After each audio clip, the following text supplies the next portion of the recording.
So I want to start, and of course I want to thank, like all the others, Philippe for inviting me here. Technically speaking, I'm not a scholar of Philippe. But in the past 1.5 years in Singapore, I had the opportunity to talk to you several times and to appreciate very much our scientific interactions. And I was confirmed of a comment that I heard the very first week when I joined the Basel Institute for Immunology. That time we started to work on the T-cell receptor too. And when your name was mentioned, the comment was, the clever guy from Paris. So I want to talk about the main interest of our work, my interest in the past years. And I have been fascinated by the mechanisms how the T-cell receptor recognizes antigens. And in particular, I have been fascinated by the plasticity of the T-cell receptor, by the plasticity of this type of antigen recognition. Because as everybody knows, the T-cells may recognize a large variety of antigens. For example, not only classical peptides presented by MHC molecules, they also recognize lipid antigens, and this is the topic of my presentation today. I want just to remind everybody that they also recognize small phosphorylated metabolites, and this is the case of a unique population, a major population of human gamma delta cells. They also recognize so far unknown antigens, which are presented by a novel antigen presenting molecule, which is the MR1 molecule. So the T-cell receptor is very plastic. And I like this plasticity concept because to me plasticity remembers something intelligent. However, it comes also with a burden because the T-cell receptor somehow must be educated for this recognition.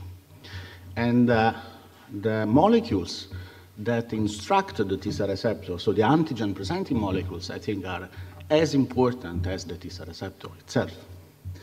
So then, just to introduce the topic of today, I will talk about recognition by human T-cells of different types of lipid antigens, and I will focus on several aspects of the mechanisms of antigen presentation and recognition, in this case of lipids.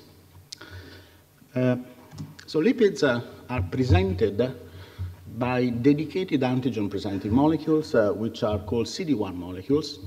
The number 1 comes from the fact that the very first monoclonal antibody that was characterized as a common determinant 1 was an anti-CD1A monoclonal antibody. In humans, there are 5 CD1 genes that encode 5 proteins. CD1A, A, B, C, and D are exposed on the cell surface, so they are bona fide antigen-presenting molecules. CD1E remains intracellularly, and I will present some data regarding the function of CD1E. CD1 molecules are glycoproteins with a structure which resemble, in a very close manner, classical MHC class 1 molecules. They are expressed by several types of antigen-presenting molecules. The main function is to bind lipids and to offer these complexes for recognition to the T-cell receptor. One important characteristic of CD1 molecules is the presence of different types of grooves. These are hydrophobic pockets that allow the insertion of the lipid tails of lipid antigens. And these pockets are different in different CD1 molecules. They are different because of the size, because of the shape, because of the number. Anyhow, they allow, in this way, the binding of a variety of lipid antigens to different CD1 molecules. I have to mention that the CD1 molecules also differ in their cytoplasmic tail. It is not illustrated here, because in this way they can traffic to different endosomal compartments. And since the different lipids, they traffic to different somal membranes, then in this way they can facilitate the binding of different lipids, and therefore they increase the repertoire of lipid antigens that can bind and can be presented. If we have a look at the structures of some of the lipid antigens, so don't be worried by this slide. First of all, you can immediately recognize that there is a variety of structures. And this is totally different from peptide antigens, which are quite monotonous, I would say. So these molecules, however, have some features in common. They are all amphipathic, so they are all characterized by an hydrophilic part and an hydrophobic part. So the hydrophobic tail is important for binding to CD1 molecules. The hydrophilic part, instead, is important for cognate interaction with the T-cell receptor. So then, if then you would like to investigate how the T cells recognize lipids, you immediately ask several questions, and I have chosen these 4 questions today. So the first is whether lipid antigens undergo antigen processing, and I want to offer you an example of lipid antigen processing. In the other parts, I will talk about loading with the lipids of CD1 molecules, the formation of complexes between CD1 and lipid antigens, and finally, possible mechanisms of T-cell recognition of these complexes. So, in order to investigate the eventual presence of processing for lipid antigens, we took advantage of an antigen that we identified from Mycobacterium tuberculosis, and this is a phosphatidylinositol monoxide molecule, and we were choosing this molecule for 2 reasons. First of all, because this is very abundant.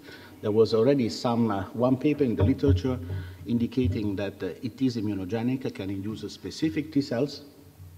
But then the reason was that it is characterized by very large hydrophilic part, characterized by 6 mannoses. So this is a very big structure that does not allow the sitting of the T-cell receptor on the CD1 molecule itself if it is kept intact. And then also because it is characterized in its mature form by 4 acyl groups, and therefore we thought that since most of the antigens have 1 or maximum 2 acyl groups, then what if we give this type of molecule? Perhaps there are some lipases that should cut somewhere some of these acyl groups.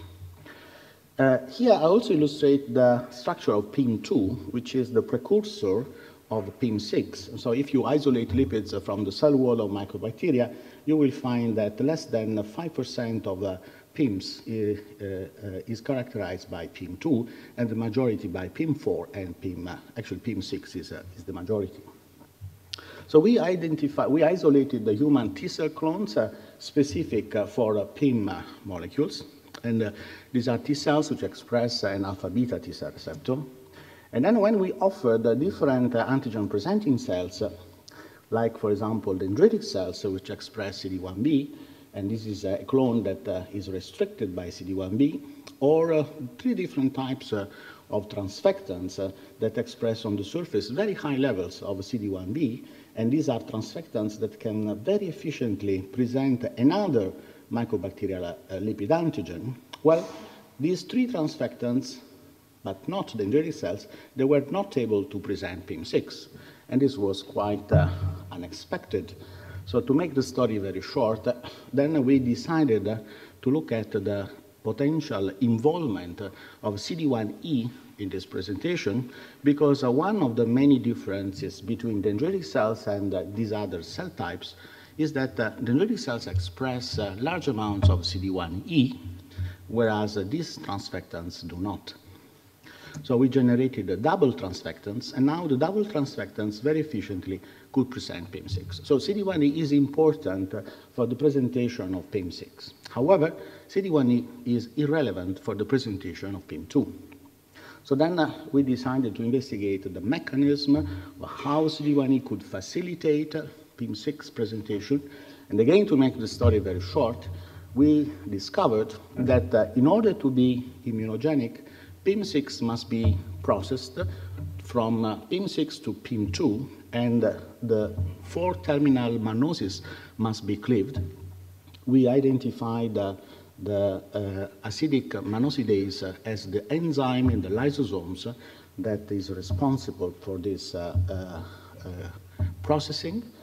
And then CD1E is important because CD1E is necessary for the processing of PIM6 by mannosidase. And this is the in vitro formal experiment that shows this. So we perform here the experiment. This is a digestion experiment in vitro in which we take purified PIM6, we add recombinant alpha mannosidase, and then we perform the digestion in the presence or in the absence of CD1E.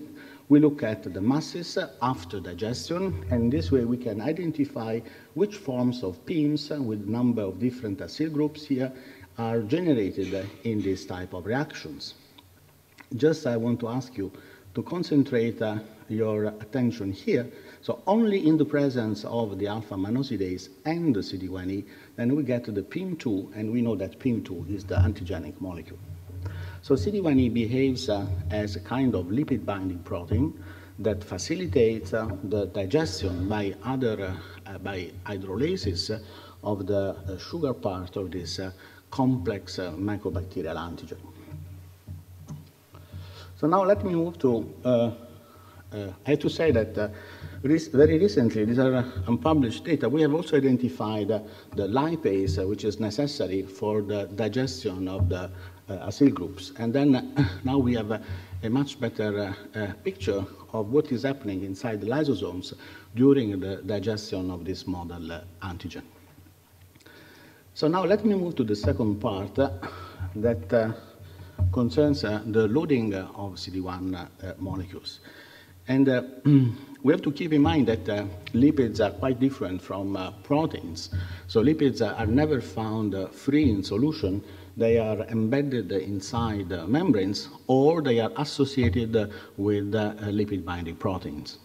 So we investigated the role of CD1E as a lipid binding protein and as a chaperone facilitating the loading of other CD1 molecules for the very simple fact that the CD1E becomes soluble in the lysosomes, has the capacity to bind lipids, and is in close proximity with the other CD1 molecules.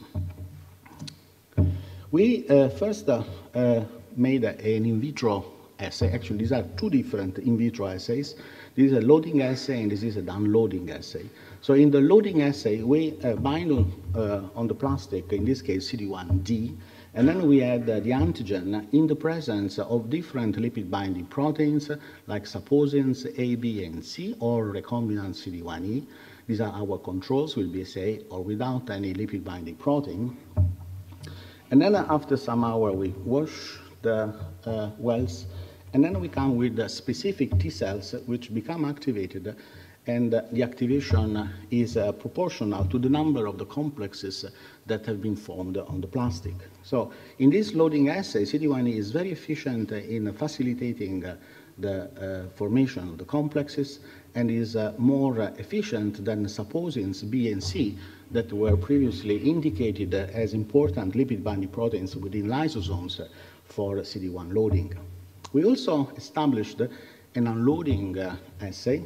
This is a reverse assay in which we first form in vitro on the plastic the complexes with the CD1D and the antigen, and then we add the different saposins or CD1E, and now CD1E facilitates the exchange. So in this case, facilitates the loss of the complexes, of the stimulatory complexes. So in this way now CD1E is again the most efficient lipid binding protein and facilitates not only the loading but also the unloading of these plastic bound CD1 molecules.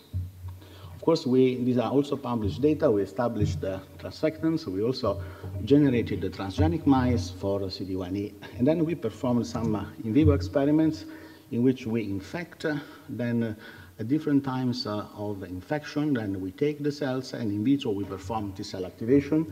Now these are antigen-presenting cells, dendritic cells from CD1E transgenic mice, And you immediately can appreciate that there is a very efficient presentation. There is, first of all, an earlier presentation. Already 2 hours after infection, you get presentation with APC from transgenic mice that express CD1E. And also, a second important aspect is that there is a much better efficiency, because this APC induces a stronger release of cytokines, which reflects a stronger T-cell response. So we think that this is also the demonstration that in vivo these cells facilitate very early loading and therefore stimulation of specific T-cells. We also could perform the reverse experiment in which we added the antigen and then we chased in the absence of antigen for different time. And if you look at now the 50% capacity of this APC to stimulate, again, you see that the CD1E transgenic APC, they stimulate much less than wild type at already 24 hours. So we could say that in this APC, the half-life of the complexes is shorter than the half-life of the complexes in wild type mice. So again, this data confirm that indeed CD1E has the capacity not only to facilitate the loading, but also to exchange the lipids that are binding to the CD1 molecules, and therefore, in the absence of addition of antigen, then of course facilitates the decay of the complexes in vivo.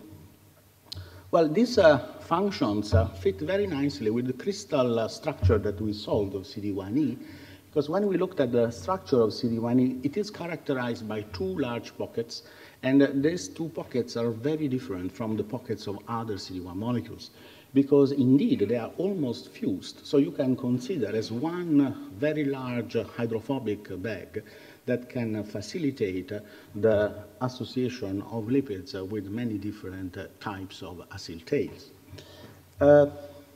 Now, another important aspect is the distance between the 2 alpha helices, which delimit the portal that facilitates the penetrance, so the insertion of the lipid antigen. And perhaps it is not very clear here, but the distance between the 2 alpha helices, so the opening of the portal, is more than 15 angstrom in the case of CD1E, whereas it is less than 13 in the case of the other CD1 molecules. This means that the portal from where the lipids can be inserted is much bigger, and therefore it facilitates an easy exchange of lipids. And these are features that are ideal for a lipid-binding protein that should behave as a chaperone. So then CD1E has several important functions in the presentation of lipid antigens, because not only facilitates the processing of complex lipoglycans, it is also characterized by large portal and very wide pockets, and therefore it is instrumental for rapid loading, but also for a very fast unloading of other CD1 molecules. And then, of course, this is important in the context of the lysosomal microenvironment, and in which the lipid concentrations are very important in determining which lipid will bind to CD1E and will be exchanged with other CD1 molecules. On top of this, I want to add that CD1E does not bind whatever type of lipid. And like many other lipid-binding proteins, it has a kind of specificity. Actually, perhaps this is the wrong word. We should say preference of binding rather than lipid specificity, because we have data showing that the CD1E can associate very efficiently with some lipids, but not with other classes of lipids. Now, if I make a short summary at this point of which are the events that lead to loading of CD1 molecules within endosomal compartments, you see already here a series of protagonists that are involved in this particular moment. So here I have depicted the bacterial cells or multilamellar bodies. This is the soluble CD1E, and these are lipid-binding proteins like saposins, which are present within late endosomes. So they can directly interact with for example, the cell wall of bacteria which are being degraded, so they are partially open, or with these lamellar bodies which are unique bodies present only inside these compartments. And because of their structure, because of the presence of highly negatively charged lipids, they are not very close membranes, but they are open. They facilitate the access of lipid-binding proteins that then can bind and exchange lipids. So these molecules, then, these, I would say, chaperones that can interact, so they can load themselves with the lipids which are taken from these types of cell wall or membranes, and then they can offer eventually to hydrolases which are present within endosomes. In this way, the terminal part of these hydrophilic molecules, so these terminal sugars, can be cleaved, and then there is a shortening, so if you wish, a processing of these complex glycolipid antigens. The next step is the direct interaction with the CD1 molecules that now are antigen-presenting molecules. So these are called group 1 or group 2 CD1 molecules. And these are molecules that have a transmembrane region. They can be present within the very same multilamellar bodies or within the limiting membrane of the endosomal compartment. And in this way, they can directly interact with these molecules. And this way, they facilitate the exchange of lipids. And therefore, according to the relative concentration of the lipids, they can facilitate the loading or the unloading of these antigen-presenting CD1 molecules.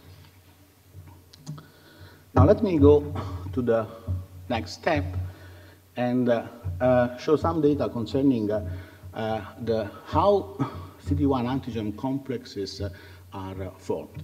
And one of the issues that intrigued us for quite a long time is how it is possible that the CD1 molecules can present many different types of antigens that have so many different structures. I have to add that the CD1 molecules are non-polymorphic, so it is a quite different situation from polymorphic MHC molecules.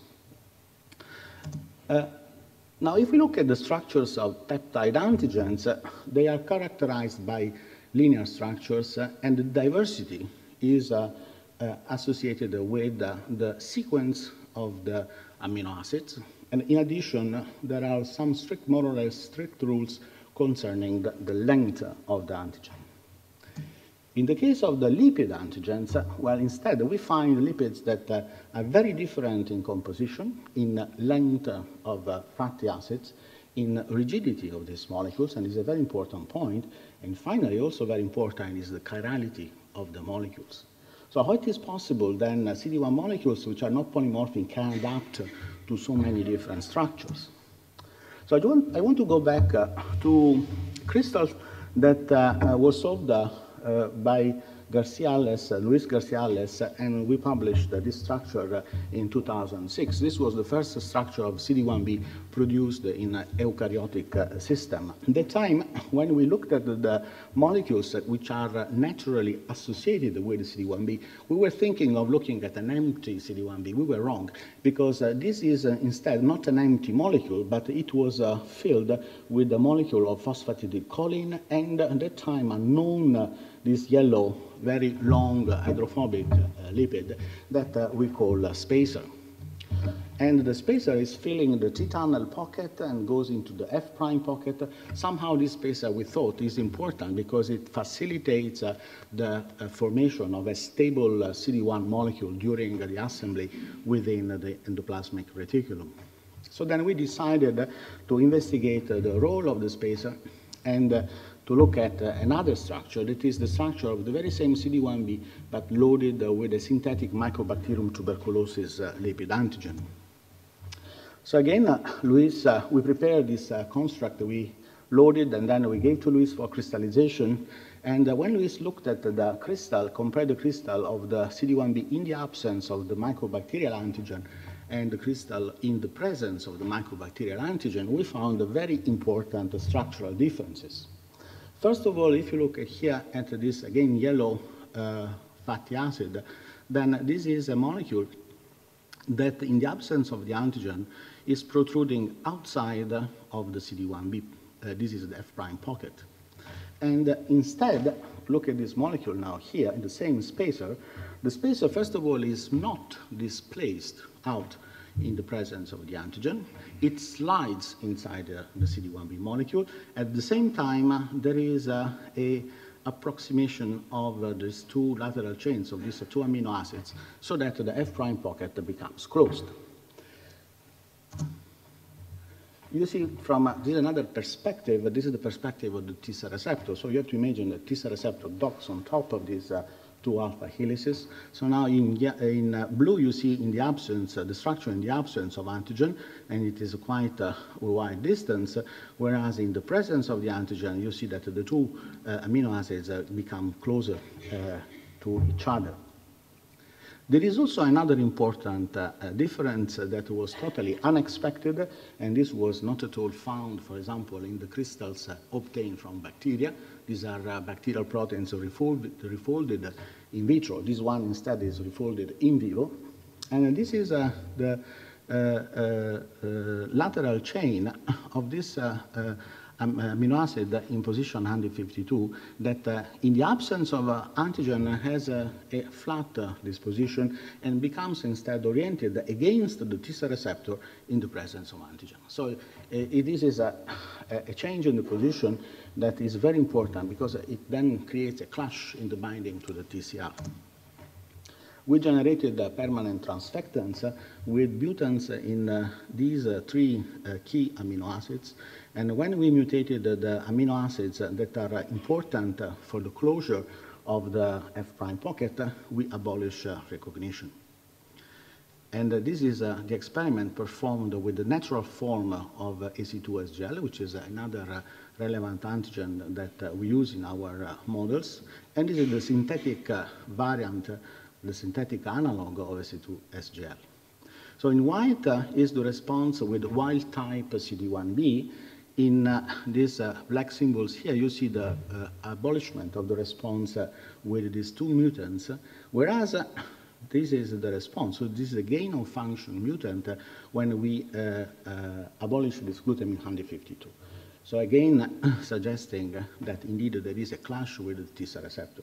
So these are important structural changes that occur during the binding of lipid antigens to CD1B.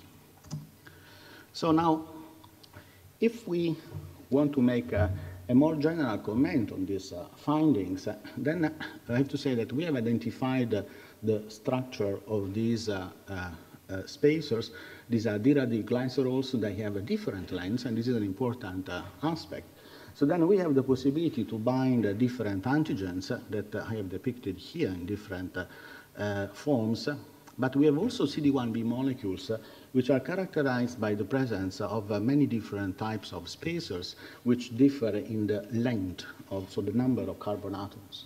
So then if we look at the possible way of binding, we might think of situations in which we have an antigen with a relatively short fatty acid, and then this will preferentially bind to CD1B molecules in which there is a very long spacer inside the F prime pocket.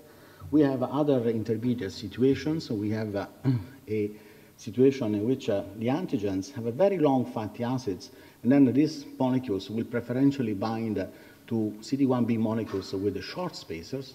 Or we can have, like in the case of mycolic acid antigens that are characterized by fatty acids which are 80 carbons long. Then in this case, the spacer is taken out, and then the fatty acid of mycolic acid can insert in the whole CD1B pockets. So in this way, then, there is the possibility for different antigens that differ for their lipid structure to bind preferentially to CD1B molecules that have been naturally loaded with different types of spacers. So then, if we want to conclude then this part, I would suggest that there are two different strategies that allow an efficient antigen presentation. In the case of MHC, there is a structural polymorphism that facilitates the binding of different peptide antigens, and indeed most of the polymorphism is in the residues which are relevant for binding. There is instead a kind of a structural adaptation of CD1 molecules, or at least of CD1b, as suggested by our crystal analysis. And in this case, the antigen preferentially binds to those CD1 molecules that have the ad hoc spacer that is inserted during the folding of the molecule.